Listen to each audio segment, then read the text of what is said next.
Assalamualaikum warahmatullahi wabarakatuh. Bismillahirrahmanirrahim. Alhamdulillahilladzi ja'alana minan nasihin wa afhamana min ulumil ulama'i rasikhin. Wassalatu wassalamu ala man nasakha dinahu adyanal kafarati wa qalihin wa ala alihi wa sahbihi ajma'in. Allah. Fa inna asdaqal hadisi kitabullah wa khairal hadi sayyidina Muhammadin sallallahu alaihi wasallam. Wa syarrul umuri muhdatsatuha wa kullu muhdatsatin bid'ah wa kullu bid'atin dhalalah wa kullu dhalalatin finnar.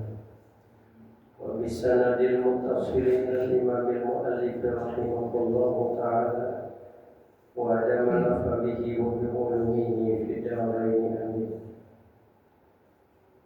Hadirin ma'asyiral muslimin wal muslimat jamaah salat subuh Masjid Al-Marwah yang mudah-mudahan kita semua di pagi hari ini selalu berada dalam kesehatan, keafiatan, dan keselamatan. Serta mudah-mudahan hidup kita selalu berada dalam ridho dan kasih sayang Allah Subhanahu wa Ta'ala. Amin ya rabbal alamin. Hadirin yang dimuliakan Allah, lebih dahulu saya ingin menyampaikan banyak-banyak terima kasih atas doa dan perhatian dari hadirin sekalian. Karena hari ini kita bisa bermuajah bersilaturahim setelah beberapa minggu kondisi saya harus dalam istirahat karena beberapa hari pulang dari Al-Marwah saya kena serangan jantung, saya harus dibawa ke rumah sakit dan mohon juga doanya mudah-mudahan minggu ini akan proses bypass mudah-mudahan berjalan dengan baik dan lancar. Terima kasih, mudah-mudahan Allah membalas kebaikan Bapak Ibu sekalian dengan balasan yang berlipat ganda. Kita lanjutkan hadirin sekalian kitab Nasaihud Diniyah wal Wasaya Imaniyah karangan Syekh Abdullah Al-Haddad. Bismillahirrahmanirrahim. Qala al-musannifu rahimahullahu ta'ala wa'lam anna unwan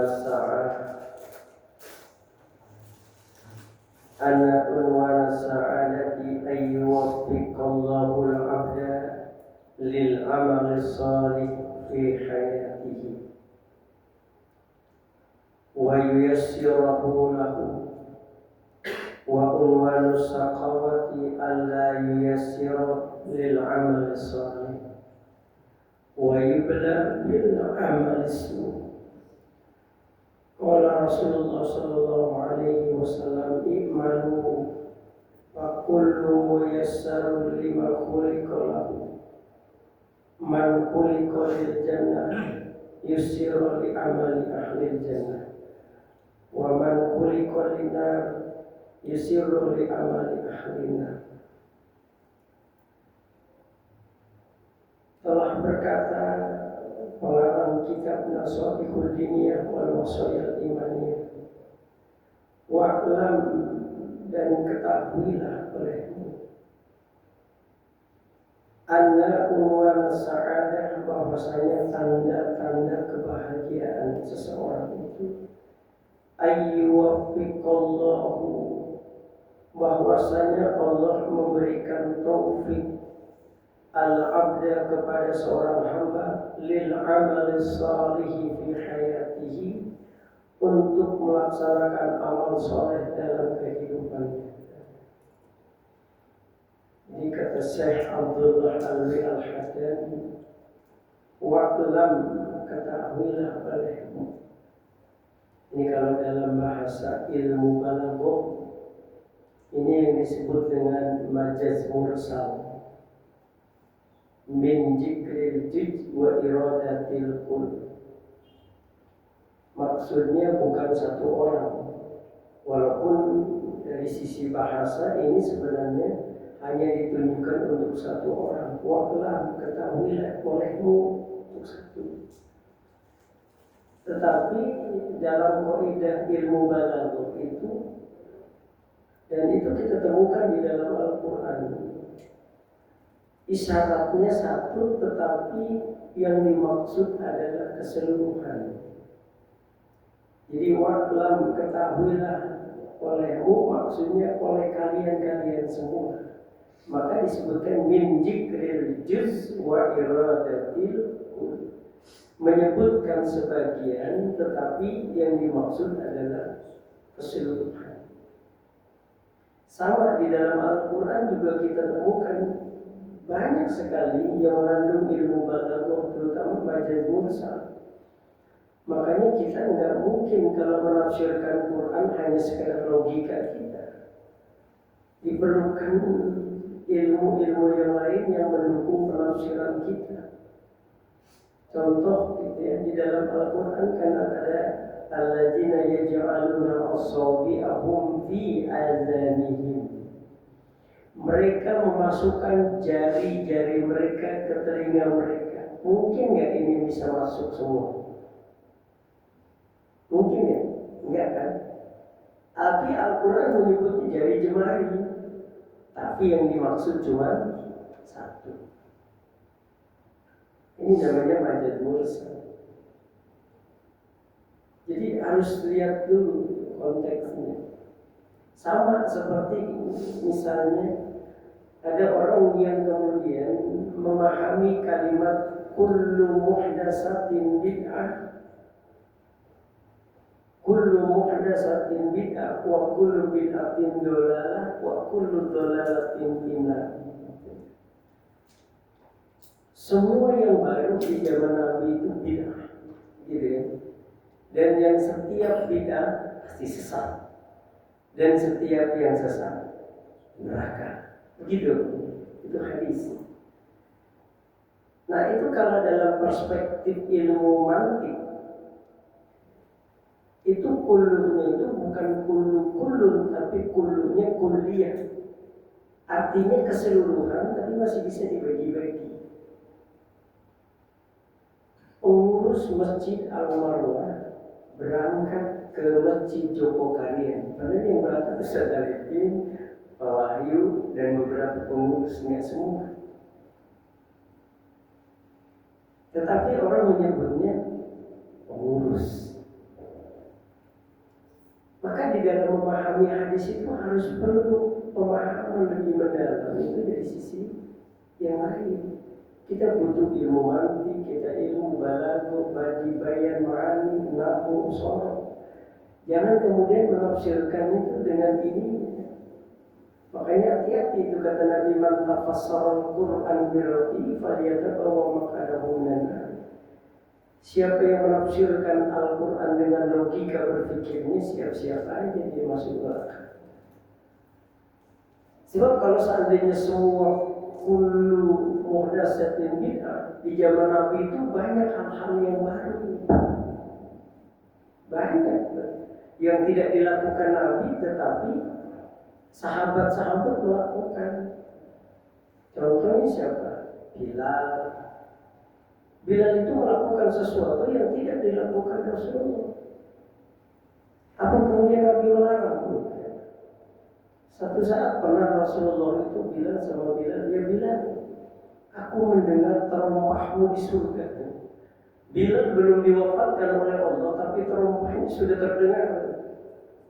Sampai Rasulullah tanya, amalan apa Bilal yang kamu lakukan sampai Allah memuliakan hidupmu sampai kau belum diwafatkan tapi terompahmu sudah terdengar? Apa kata Bilal? Ya Rasul, aku cuma melakukan sesuatu kebiasaan. Jadi kalau aku habis wudhu, aku sholat wudhu ya Rasul.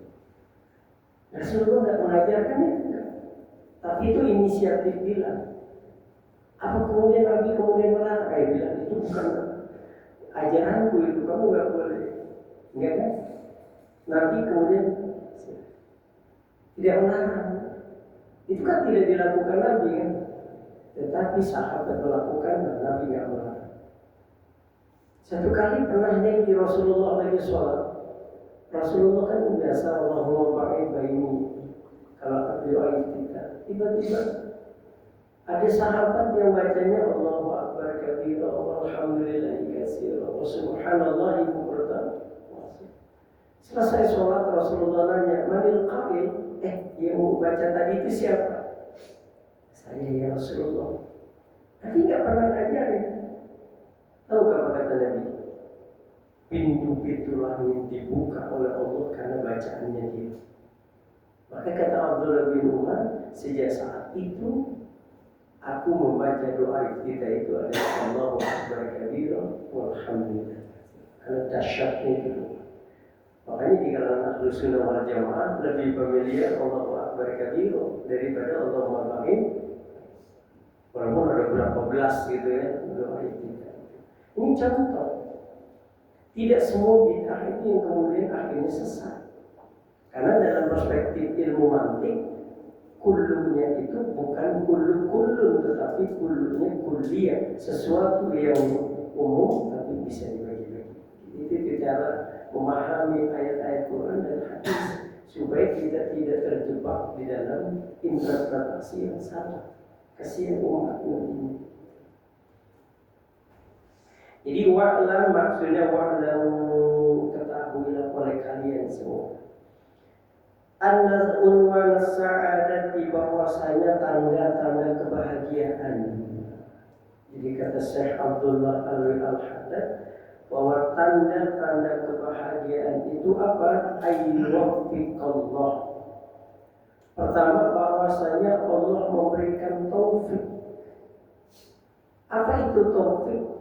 Taufik itu kekuatan yang diberikan Allah kepada seseorang itu untuk mengaktualisasikan seluruh hidayah-hidayah yang didatangkan Allah kepada dirinya. Itu namanya taufik. Hidayah itu kan petunjuk yang diberikan Allah kepada dirinya. Nah, taufik itu kekuatan yang ada di dalam diri seseorang itu untuk melaksanakan petunjuk yang diberikan Allah kepada dirinya. Sebab tidak semua orang itu diberikan hidayah oleh Allah, kemudian hidayah itu menghantarkan dia menjadi orang yang mulia, kan belum tentu. Kalau tidak diberikan taufik oleh Allah. Berapa banyak orang-orang yang diberikan hidayah oleh Allah, tapi hidayah itu enggak mendatangkan kemuliaan. Contohnya mata. Kita ini kan diberikan oleh Allah hidayah mata. Betul, hidayah mata. Ini mata hidayah. Mata, telinga, ini hidayah. Ini disebut dengan hidayatul hawas. Jadi hidayah panca indera yang diberikan Allah kepada kita. Berapa banyak orang-orang yang ketika diberikan hidayah oleh Allah berupa panca indera lalu kemudian mendatangkan kemuliaan? Enggak semua. Ada orang yang diberikan mata oleh Allah, tapi matanya digunakan untuk melihat hal-hal yang malah mendatangkan kemurkaan dari Allah. Orang diberikan telinga, tetapi berapa banyak orang-orang yang diberikan telinga oleh Allah, kamu mampu memperdengarkan telinga ini sehingga mendatangkan rahmat dari sisi Allah. Nah, karena tidak ada taufik. Jadi taufik itu adalah kekuatan yang diberikan oleh Allah untuk mengaktualisasikan potensi hidayah yang didatangkan Allah. Ini kayak kita nih, kita diberikan oleh Allah hidayah berupa mata. Maka kita gunakan hidayah ini untuk hadir di majelis ilmu, baik dengan mendengarkan maupun kita dengan melihat. Ini namanya taufik. Kita mampu menggerakkan potensi hidayah yang diberikan Allah kepada kita untuk hal-hal yang bisa mendatangkan kemuliaan. Makanya kata Syekh Muhammad Abdul dalam tafsirnya itu, cukup sebenarnya seseorang itu meraih kemuliaan di sisi Allah dengan sebab dia apa? Dia aktualisasikan potensi hidayah ini dalam hidupnya.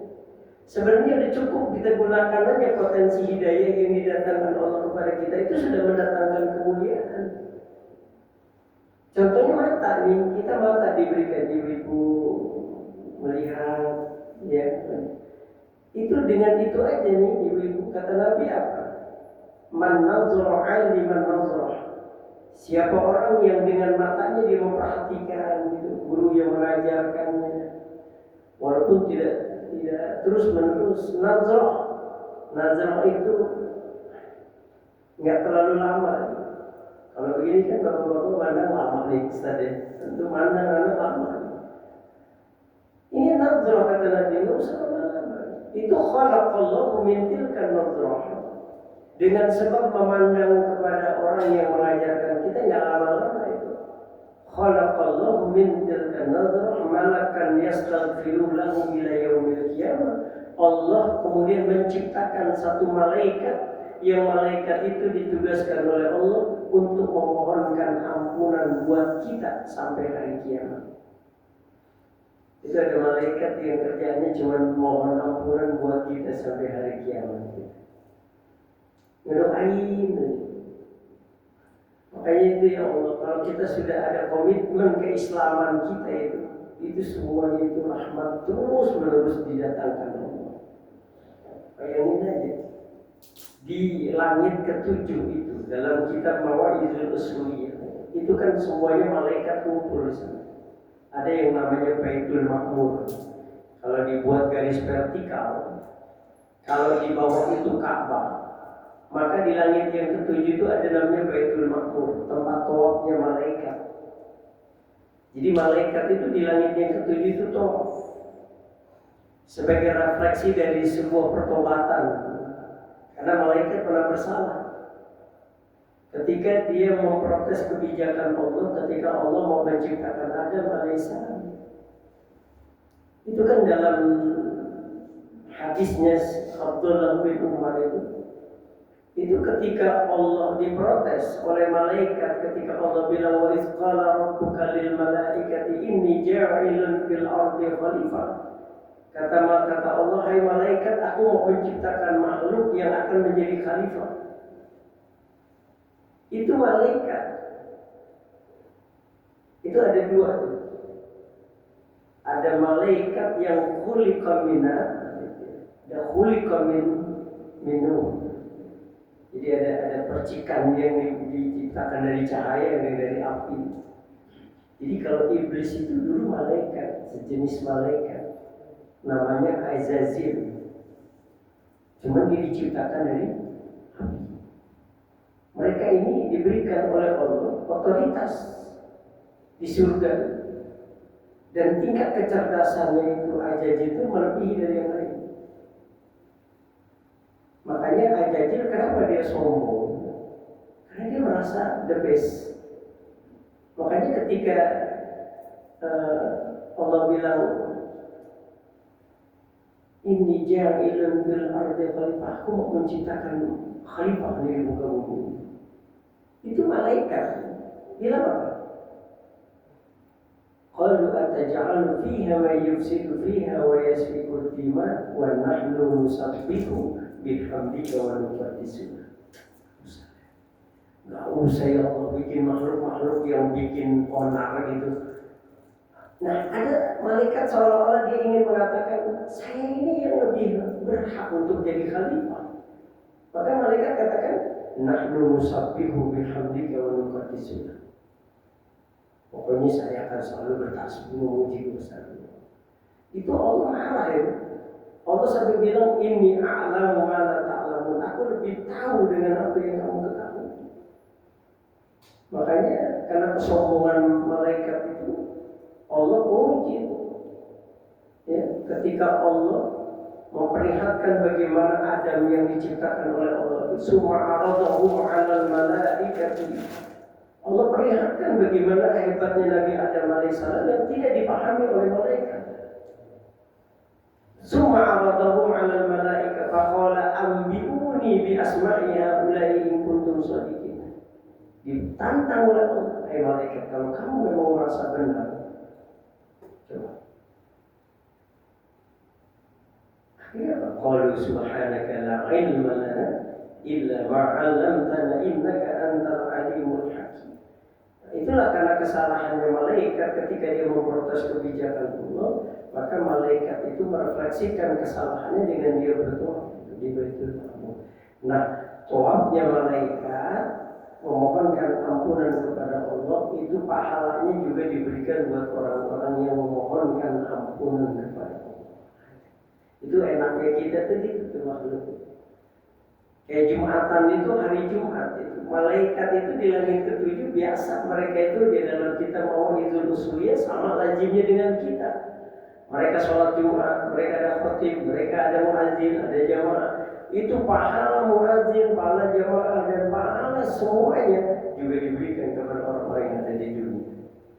Makanya Rasulullah itu sudah yakin bahwa kullu ummati yadkhuluna jannah. Umat itu pasti masuk surga. Ilaman apa, kecuali yang memang nggak mau. Ada nggak orang yang nggak mau? Pasti mau semua. Itulah. Nah, jadi taufik itu merefleksikan potensi-potensi hidayah yang Allah datangkan kepada kita. Nah, bagaimana ciri-cirinya orang yang diberikan taufik oleh Allah itu? Benar nggak kita sudah diberikan taufik oleh Allah? Kekuatan yang ada di dalam diri kita untuk merepresentasikan potensi-potensi hidayah yang diberikan Allah kepada kita. Pertama cirinya apa? Ayyuwaffiqallahu lil imani wal Islam. Itu ciri orang kalau sudah diberikan taufik oleh Allah, bahwa Allah menggerakkan di dalam dirinya itu kekuatan untuk senantiasa melaksanakan ajaran-ajaran Islam, ajaran-ajaran yang menghantarkan dia pada keimanan. Makanya ciri orang yang diberikan taufik oleh Allah, sikap hidupnya gimana? As-sadiqatu bi tauhidillah. Hidupnya itu selalu mencerminkan prinsip berdasarkan pada ketauhidan. Itu cirinya. Nah, gimana ciri orang yang prinsipnya berdasarkan ketauhidan itu? Itu kata Syekh Abdullah Alwi Al-Haddad, ayyulazima ayyarda bitadbiri. Jadi lazimahu ayyarda bitadbiri. Senantiasa hidupnya itu selalu ridho terhadap apapun yang diberikan Allah di dalam hidupnya. Ya, kan model begini orang nggak pernah ngeluh. Pernah kita ngeluh dalam hidup? Pernah ya? Nah, kalau kita pernah masa ngeluh dalam hidup, berarti kita belum ridho terhadap apapun yang menjadi ketentuan Allah. Makanya orang yang menanamkan prinsip di dalam hidupnya berdasarkan ketauhidan, dia apapun yang diberikan Allah, dia nggak pernah mengeluh. Kenapa? Karena setiap apapun yang didatangkan oleh Allah itu pasti kebaikan. Pasti kebaikan. Dikasih dagang untung, alhamdulillah. Dikasih rugi juga alhamdulillah. Itu kan cuma asbab doang kan sebenarnya. Jadi orang kalau sudah berdasarkan pada as-sadiqatu bi tauhidillah, dia melaksanakan hidup ini ya tadi dengan tenang. Kenapa? Karena semua perjalanan hidup cuma asbab aja. Kita kaya, kita miskin itu kan cuma asbab. Artinya bagaimana cara Allah memberikan kita kemuliaan dalam hidup ya? Caranya ada yang dengan kemiskinan, ada yang dengan caranya kekayaan, ada yang dengan cara sehat, ada yang dengan cara sakit. Begitu cara Allah memberikan kita sebuah kemuliaan. Makanya kalau kita dikasih kekayaan, ya kita alhamdulillah, mudah-mudahan kekayaan ini menjadi asbab saya ingin kemuliaan Allah. Kalaupun kita diberikan kemiskinan, kita juga harus bisa seperti Ayub. Ya Allah, mudah-mudahan kemiskinan ini lebih mendatangkan kemuliaan daripada diberikan kekayaan lalu lupa diri. Sebab ada orang yang diberikan kemiskinan oleh Allah, dia malah nggak jadi orang yang berkualitas. Kan ada tuh orang yang diberikan kemiskinan, dia jadi orang yang akhirnya nggak pernah ibadah, nggak pernah datang ke masjid. Tapi ketika dia diberikan kekayaan oleh Allah, dia datang ke masjid, dia datang ke majelis-majelis tadi. Pun ada orang yang kalau dia diberikan kekayaan, dia juga nggak datang ke masjid. Tapi ketika diberikan kemiskinan oleh Allah, dia rajin menjadi hamba Allah yang terbaik. Jadi tinggal itu cuma asbab doang sebenarnya. Ya kan, intinya kembali kepada Allah, bahwa Allah yang mengatur hidup dan kehidupan kita. Kita cuma menjalani apa yang sudah menjadi tugas dan fungsi kita sebagai khalifah. Nah, jadi ciri orang yang diberikan taufik oleh Allah yang merupakan tanda dari sebuah kebahagiaan adalah ayyuwaffiqallahu lil imani wal Islam. Allah menggerakkan qalbunya di dalam dirinya itu untuk selalu mengamalkan ajaran-ajaran agama Islam, lalu menghantarkan imannya itu pada qalbunya yang meyakinkan dirinya terhadap Allah dengan prinsip di dalam hidupnya adalah prinsip yang berdasarkan ketauhidan. Itu yang pertama. Yang kedua, orang yang diberikan taufik oleh Allah yang merupakan tanda kebahagiaan itu apa? Ayyuwaffiqallahu li'amalil khair bikulli ashkarihi ala ikhtilafi anwa'ihi. Jadi orang yang diberikan taufik itu Allah gerakan dalam qalbunya itu untuk selalu mengamalkan amalan-amalan yang baik. Itu ciri itu.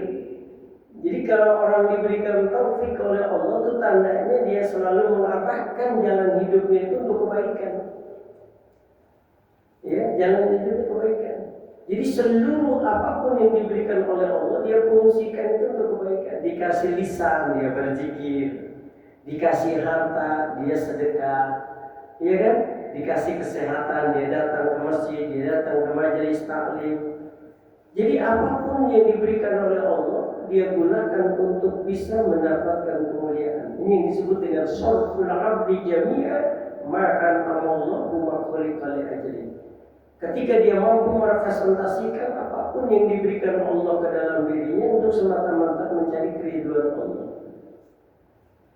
Sebab kadang-kadang ada orang yang diberikan kesehatan oleh Allah itu nggak digunakan kesehatannya itu dengan baik. Ya kan? Kan ada orang yang masih tidur di jam segini, ada nggak? Banyak.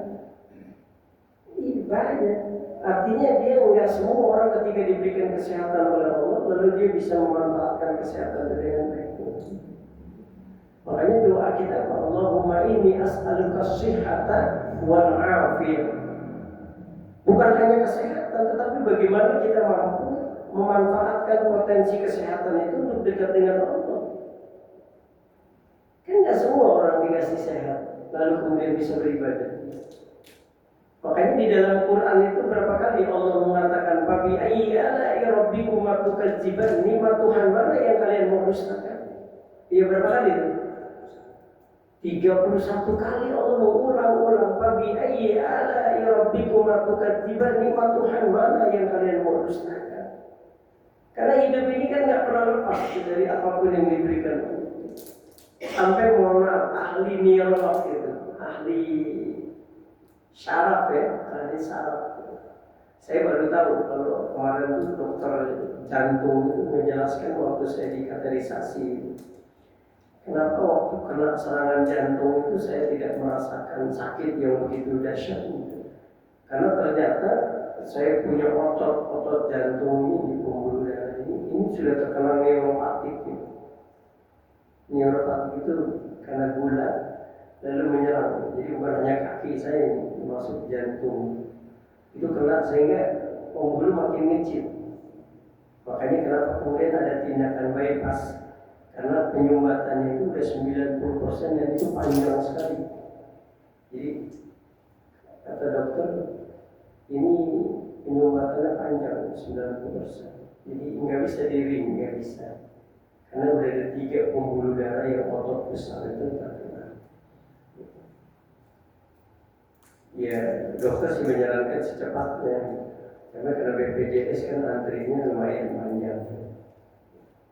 Nah, jadi gitu. Jadi syaraf itu, terutama di kepala kita ini, neuron itu syaraf ya. Itu kata ahli neurologi. Itu Allah menganugerahkan kepala kita itu hampir 100 miliar neuron syaraf. 100 miliar. Allah kasih itu neuron itu di kepala kita syaraf itu luar biasa. Itu kata ahli neurolog, kata ahli syaraf. Itu kalau seandainya Allah mau kejepit aja, yang misalnya yang kanan, apa yang terjadi? Satu aja yang kejepit. Mainnya kita sebelah kiri, stroke. Itu kalau yang kejepit sebelah kiri, gini nih, ada orang yang gini, pernah ya? Itu syarat ini kejepit. Loh kalau seandainya yang di tengah-tengah kejepit ini innalillahi wa inna ilaihi raji'un. Apa begitunya tuh Pak? Makanya kenapa kemudian Allah mengulang-ulang tadi kalimat tadi, ayy ala rabbikum wa tukadziban, nikmat Tuhan mana yang kalian mau dustakan. Makanya kita dikasih kesehatan oleh Allah, kenapa kita nggak manfaatkan kesehatan untuk bisa mendatangkan kemuliaan? Ini kadang-kadang kita nggak bisa memanifestasikan sehat ini. Makanya nanti itu kan la tazulu qadama 'abdin hatta yus'al an arba'. Tidak bergerak telapak kaki seorang hamba nanti pada hari kiamat kecuali ditanya itu apa? Jasad kita ini. Kita gunakan untuk apa? Udah nggak kita gunakan mata ini dengan baik, telinga ini dengan baik, semua dengan baik. Karena Allah katakan di dalam Quran, inna sam'a wal basara wal fu'ad kullu ulaika kana anhu mas'ul. Sesungguhnya pendengaran kalian, penglihatan kalian, hati kalian, kullu ulaika kana anhu mas'ul, akan dimintai pertanggungjawaban di hadapan Allah. Jangan dikira bahwa apa yang kita lihat, apa yang kita dengar enggak dimintai pertanggungjawaban, dimintai oleh Allah. Makanya dikatakan oleh Allah, kullu ulaika kana anhu mas'ul. Kalian pasti akan dimintai pertanggungjawaban di hadapan Allah. Maka dalam surah Yasin dikatakan al-yawma naqtimu ala afwahihim wa tukallimuna aydihim wa tashhadu arjuluhum bima kanu yaksibun. Gak ada yang lepas kita di dunia, mungkin lepas, di akhiratnya akan bisa lepas. Jadi digunakan ya, lisannya dikasih buat zikir. Nah itu yang namanya merepresentasikan pemberian yang diberikan Allah. Makanya kalau orang-orang tarekat, orang-orang sufi ini, mereka itu ada zikir. Mereka lazimkan tuh kalau mau tidur atau habis sholat fardu, mereka zikir latoik jasadiyah dan latoik batiniyah. Dia istighfarkan dia mulutnya, dia istighfarkan hidungnya, dia istighfarkan matanya, dia istighfarkan telinganya, dia istighfarkan tangannya, dia istighfarkan perutnya, dia istighfarkan kelaminnya, dia istighfarkan kakinya. Kenapa? Karena ini yang menjadi asbab kita bermaksiat di hadapan Allah. Berapa banyak dosa-dosa yang keluar dari mulut kita sehingga orang lain banyak tersinggung dengan ucapan kita. Pernah nggak kita istighfarkan mulut kita? Berapa banyak dosa yang terjadi karena telinga kita mendengarkan ucapan-ucapan yang tidak mendatangkan kemuliaan. Makanya lebih banyak mana ini kita gunakan untuk ilhamul malaika atau ilhamul syayatin. Ditahannya ini nanti. Makanya dizikirin. Jadi kalau kita ada waktu, kita istighfarkan. Astagfirullahaladzim alladzi la ilaha illa huwal hayyul qayyum wa atubu ilaihi. Hidung kita juga, mata kita juga, telinga, istighfarkan. Belum lagi batin kita. Karena di dalam Quran Allah katakan innas sam'a wal basar, pendengaran, penglihatan, basar wal fu'ad, hati, kullu ulaika kana anhu mas'ul, akan dimintai pertanggungjawaban di hadapan Allah Subhanahu wa taala. Maka enggak ada yang lepas dari pertanggungjawaban nanti di yaumul qiyamah. Nah, jadi digunakan, dikasih harta digunakan untuk sedekah. Itu namanya ayyuwaffiqallahu bi ahli amalil khair bi kulli ashkali wala ikhtilafi anwa'i. Pokoknya bagaimanapun jenisnya kebaikan itu tetap dilakukan. Yang ketiga apa? Wa min taufiq ayyuwaffiqallahu linashril khairi wad din. Jadi dia bukan hanya merepresentasikan potensi hidayah di dalam kehidupan dia, tetapi juga dia ingin menyebarkan itu kepada orang banyak. Ini kita bukan hanya kita aja Pak ngaji ke sini, ajak tuh tetangga-tetangga tuh yang belum ngaji. Pernah nggak kita ngajak tetangga sana itu? Pak, masjidnya, masjid itu pengajian setiap hari ini yuk. Itu nanti kalau dia yaumul qiyamah, ketika nanti diadili oleh Allah, dia bisa jadi menuntut kita. Kenapa Anda itu tidak hadir majelis taklim, padahal rumah Anda itu dekat masjid? Itu ada pengurus masjidnya nggak pernah ngajak-ngajak, dia sendiri-sendiri aja. Nah, itu dituntut. Makanya kullukum ra'in wa kullukum mas'ulun an ra'iyati. Kita ini semua pasti akan dimintai pertanggungjawaban di hadapan Allah. Kenapa? Karena kita nggak amar ma'ruf. Iya, nggak amar ma'ruf, makanya disebutkan pasyuri'a, disyariatkan. At-tadzakur, mengingatkan. Kita itu disyariatkan mengingatkan kepada saudara-saudara kita. Jangan diam aja. Kita ngaji asik-asik, tetangga kita ada yang nggak pernah kita ajak. Iya, takutnya mereka berbuat dosa, kita diam aja.